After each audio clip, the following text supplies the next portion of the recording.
اگر فصل بهارم برسیدم سرود ابر و باران بشنیدم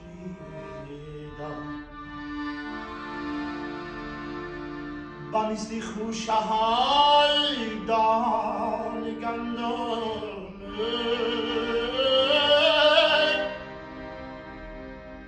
با بشی پای که سر میکشیدم